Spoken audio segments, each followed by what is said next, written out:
कहते हैं कि चिराग पासवान डर गए हैं।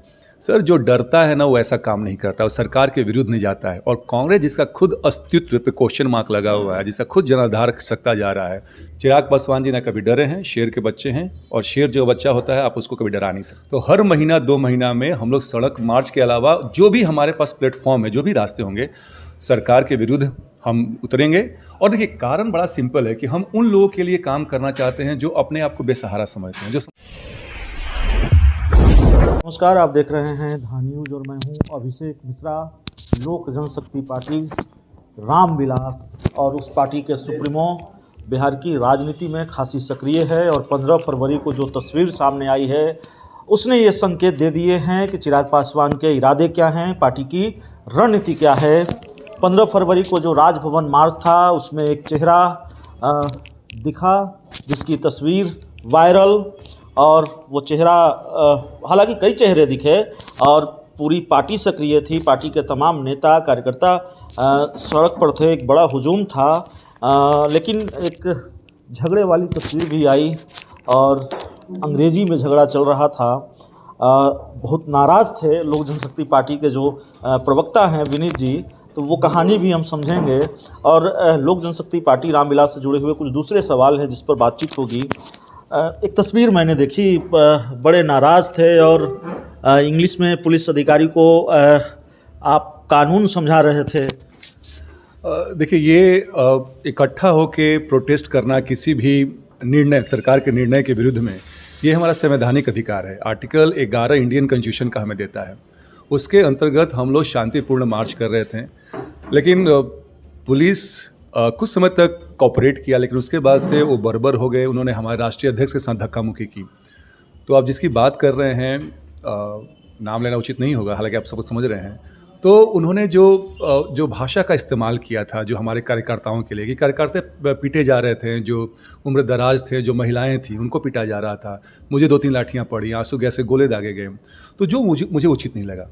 जब शांतिपूर्ण मार्च चल रहा है तो ये आपका अधिकार नहीं बनता है कि आप किसी को पीटे।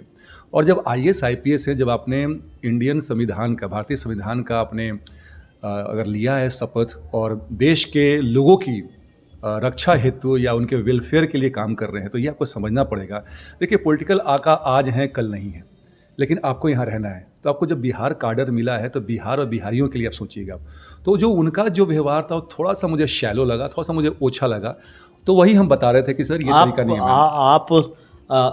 आपकी पार्टी के नेता कार्यकर्ता, यहाँ तक कि आपकी पार्टी के सुप्रीमो सड़क पर उतर रहे हैं, पार्टी के नेता कार्यकर्ता लाठियाँ खा रहे हैं। कांग्रेस ये नसीहत दे रही है कि तेजस्वी यादव के पीछे चलने को क्यों आतुर हैं। चलना है तो राहुल गांधी के पीछे चलिए, चलना है तो सोनिया गांधी के पीछे चलिए। इज्जत बनी रहेगी, प्रतिष्ठा बनी रहेगी, मान सम्मान बढ़ेगा। कांग्रेस MLC समीर कुमार सिंह का ये बयान है, मैं कोट कर रहा हूँ।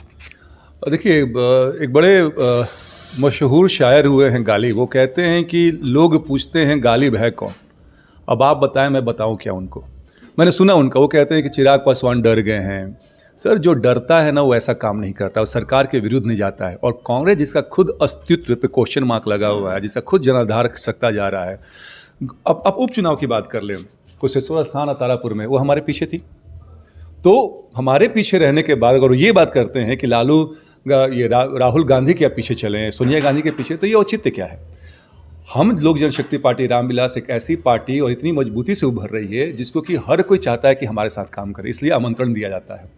लेकिन चिराग पासवान जी ना कभी डरे हैं, शेर के बच्चे हैं। और शेर जो बच्चा होता है आप उसको कभी डरा नहीं सकते हैं। आखिरी सवाल है, 15 फरवरी को जो तस्वीर दिखी पटना की सड़कों पर, वो तस्वीर दोबारा दिखेगी? बिल्कुल दिखेगी। अगर सरकार अपने इन कुनीतियों पे का काबू नहीं रखेगी, कंट्रोल नहीं रखेगी, तो हर महीना 2 महीना में हम लोग सड़क मार्च के अलावा जो भी हमारे पास प्लेटफॉर्म है, जो भी रास्ते होंगे, सरकार के विरुद्ध हम उतरेंगे। और देखिए, कारण बड़ा सिंपल है कि हम उन लोगों के लिए काम करना चाहते हैं जो अपने आप को बेसहारा समझते हैं, जो समझते हैं कि हम हाशिए पे हैं। चिराग पासवान उनकी बात करते हैं, उन गरीब गुरबों की बात करते हैं।